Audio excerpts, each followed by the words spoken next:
So this is I don't know if you guys have heard of this. I've not. I guess I've heard it mentioned around the way, but it's a show called Pod Save America. I don't know. I don't know what the political affiliation is. I think it's more. I don't know if it's more lib, more left. I don't think it's right wing, but I'm not really sure. But I saw a clip from it that I thought could probably use some addressing, and we're going to do that now.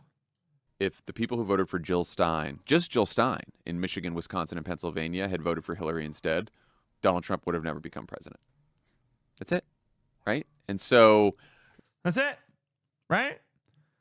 I mean, I hate these silly what-if scenarios because if everyone who voted for Donald Trump had voted for Hillary Clinton, if only 2% of the people who voted for Trump had voted for Hillary instead, if only 2% of the people who voted for Trump decided to stay home, if only this had happened or that had happened, or if only this percentage of the population had done this thing. None of these woulda, coulda, shoulda things really matter at the end of the day. I know that they seem like they do. I know that we want to go look at the past and be like, oh, what was our mistake? What was our fault? It's really easy, and it seems to be very popular, especially among Democratic Party voters, to point a finger at the people like, you Jill Stein voters, you did this to us. It's like, well, hey, you could have given us something better to vote for, right? So maybe it's your fault. How dare you? You know what I mean? And I hate this idea, this self-defeating idea of, we're stuck in this paradigm between these two corporatist parties. And yeah, I'm not going to say they're no different from one another, okay? I get it. They are different. But on many issues, they're not different. We're stuck in this paradigm where we have these two bought and paid for corporatist parties that one is all about the absolute preservation of a terrible status quo, and the other one is about making the status quo even worse. And that's our choices. And someone's like, hey, you know what? I want to go outside of this paradigm. I want to go outside of this duopoly, and I want to vote for someone else. And instead of being like, hey, you know what? I agree. I'm sick of this as well. I laud you for that. Instead, it's like, why are you throwing your vote away? If the opposition wins, it's your fault because your vote for what you actually like is a tacit vote for the thing I don't like. And it's just like, okay, so we can't vote for a third party candidate because they can't win, and they can't win because we can't vote for them. And you don't see a problem with, like, how are you going to escape the paradigm then? Like, if anybody out there who agrees with me that, whatever differences might exist between these two parties is pretty paltry and that they're both horrible, how else do we escape the paradigm? We can't do it by not voting because then it's still just the two of them. So third party has to be the solution. But it only works if everyone decides, no, we're not voting for this. We're going to go vote for this over here. Instead, we are going to give a third-party candidate, we're going to empower them to go and do this. But it's a complete non-starter because whenever anyone does make that decision, they're browbeat and made to feel like, no, you're the one who gave us Trump. It's like, no, you got Trump because voters of this country felt like they weren't being listened to and they were forgotten, and Trump was able to win over a bunch of Midwest Democrats because they felt like the Democratic Party had abandoned them, and they were right. It had. That's not to say that Trump was really going to do them any favors or actually help them in any substantive way, but that's the sales pitch that was used. So if you want to be against voting third party, that's fine. But at the end of the day, if you agree with me that both of these parties are terrible and that we need to escape this paradigm, then you better have some sort of alternate way to do it. And it doesn't seem like the idea of let's put somebody up through the Democratic Party is going to work, because it seems like even when you elect bright-eyed, bushy-tailed Progressives, it seems like they're very quickly marginalized and subverted within the corridors of power. You know, I'm sure there's a lot of Cornel West fans out there. You live in a swing state, you vote for Cornel West, you're helping Trump become president. That's it. And you can say, oh, well, it's Joe Biden's fault. He did this or that. No. It's your decision. Yeah, it's my decision to not vote for an unimpressive piece of like Joe Biden. Now, I don't know what I'm going to do yet. I don't even know if I will vote. I may decide to vote for Joe Biden. I might decide, hey, I'm buying the lesser of two evils argument this time around. I might decide that I'm going to vote third party because I don't think that Joe Biden has done enough to earn my vote. I might decide to abstain from voting because I just think the whole thing is a waste of my time, and the results are already just kind of guaranteed and locked in anyway. I don't know. I always make that sort of assessment based on, what's going on in that particular election cycle. But whatever decision I make is my decision to make. And, that's kind of the whole idea behind democracy, right?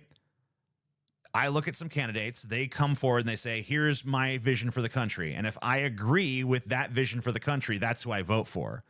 And I stop making these sort of little political calculations about, oh, well, but the candidate I like only has 2% support, so I'd be wasting my vote. No. Well, no, I should try to get out there and get that candidate more support, because that's the only way that I'm ever going to get what I want, right? I don't know, this whole let's settle for less, let's just give it to Joe Biden even though he's a useless do-nothing because Trump is worse. I don't know if I buy that argument this time around. I did vote for Joe Biden in 2020 as a harm reduction vote because I thought he was the lesser of two evils. But honestly, I don't think harm has been reduced enough as of yet to make me feel like that vote was justified. You get to decide whether you want to help Donald Trump become president or you don't. And if you want to help him... I mean, this idea that the whole election is somehow just about... It's like you've reduced the entirety of our democracy to you either help the bad guy win or you don't. So basically, the entirety of our democracy now is just a moratorium on Trump.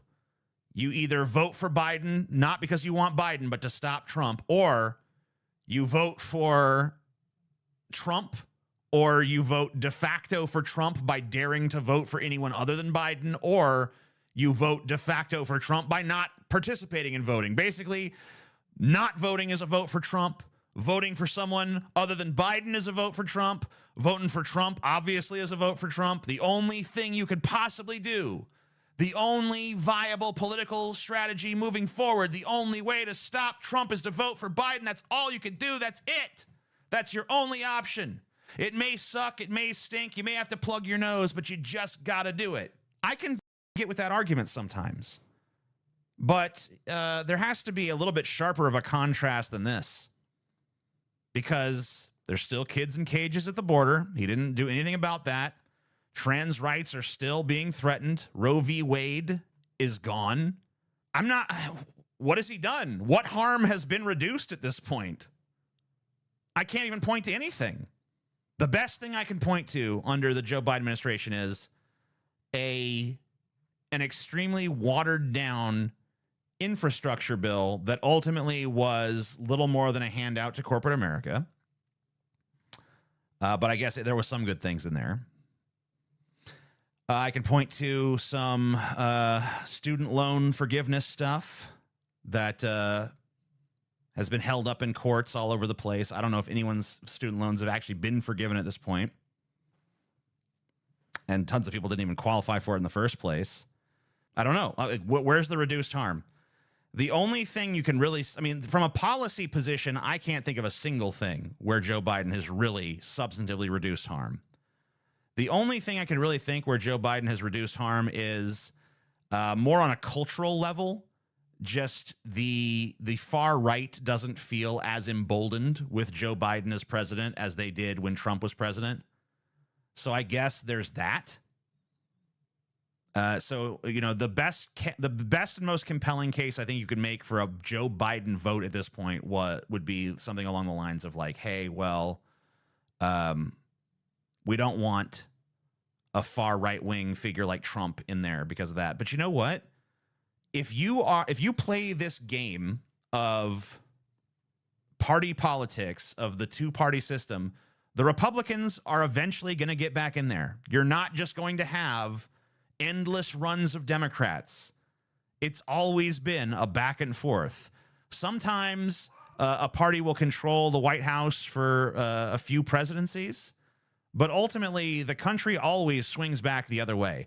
So what are you going to do when your lesser of two evils vote just doesn't work and most of the country just does vote for the greater evil? You know, I mean, when is the point when we break this mold? When is the point where we break this cycle? When is the point where we say this isn't working? This two-party gridlock, these twin corporatist parties, but us from slightly different angles, isn't working anymore? How do we escape this? And if you don't have an answer to that, then don't you dare tell me to do a lesser of two evils vote. Because yeah, maybe it solves the very immediate problem of like, ooh, Trump, but it doesn't actually address the far larger, more substantive, and way more destructive problem of how do we escape this nonsense in the first place? How do we overturn this apple cart? Then you should vote for Cornel West, or you should vote for Joe Manchin and his no labels ticket, or you can vote for, you know, RFK Jr. if he decides to run third party. But if you don't want to help Trump become president, you got to vote for Joe Biden. That's it. Very simple. I got to tell you, like, I feel less inclined to vote for Joe Biden at this point in your video than I did before I started watching. You have literally made me want to not vote for Joe Biden just to spite your smug ass. Now, I'm not petty enough to actually base my decision on that. I'm just letting you know. Simple. Now, I think messaging to voters who might actually make this decision is probably a little different, I would say, because No, chastising works. No, it doesn't. I just told you it's pushing me in the other direction, just so you know. I literally feel myself more repulsed by the idea of voting for Joe Biden the more you endorse it as an idea and concept. Like, I do think you need to explain why these candidates would not be good candidates for president. I really do, because I think we could get tripped up in that, because I think if you are one of these voters and you hear a bunch of people yelling at you to vote for Joe Biden and because you have to, I don't think it's going to be very effective. And I think you have to say why RFK Jr. is not a good choice, why Cornel West is not a good choice. I mean, RFK Jr., I can see why he's not a good choice. He's a loon. Cornel West, I mean, I've never been super affectionate towards him. I've seen him on Real Time with Bill Maher a few times back when I used to watch that. That's been maybe a decade now. I guess I've seen him talk on a few other occasions. And I don't know, he seems like a nice guy. Seems like we would agree on a lot of stuff. But yeah, I don't really have any sort of tremendous desire to see him become the president. I don't really think he has the charisma to pull it off. But if I did feel otherwise, if I did feel like this is a good candidate, then I think I should vote for him. Why Joe Manchin, or whoever it may Well, I don't need any explanation about why Joe Manchin sucks. be, is not a good choice. So that is something that I think Democrats are going to have to figure out in the next year. Finally, we're done. Yeah, that sucked. That was really painful. Here's what I would say. If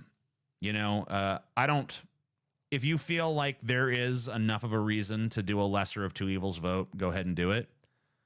But I would say that if you feel like there is someone on the ticket that you agree with more, that you find to be a compelling figure, that you think would be a good leader, you should probably vote for them. And you should probably try to get others to vote for them too. Because that seems like a much more honest way to conduct ourselves in a supposed democracy than just constantly making the political calculation of, who's more electable, though? I wonder. I don't know. I think if you could mobilize some of the people who don't vote, you could you could probably like. It always kind of baffles me because, you know, the amount of people who vote third party typically are minuscule compared to the amount of people who just don't vote. And yet the non-voters, these, you know, DNC people, they never seem to try to do anything to appeal to the non-voter. They never seem to try to do anything to bring non-voters into the fold. I mean, I guess they do, like, we're throwing a free concert, Beyonce, if you register to vote. So it's like, okay, you know, trying to get people to do that kind of shit, I guess. But they never actually make a political case to them. They never actually try to, like, go out there and be like, here's why you should vote. But they try to put a tremendous amount of pressure on anybody who votes third party. It's like, oh no, because they know that person is politically motivated, but they're just like, but you're making the wrong political calculation. You're gonna let Trump win. It's like, you know, Trump's gonna win eventually. Even if it's not Trump, it's gonna be someone like Trump. That side is gonna have its day again.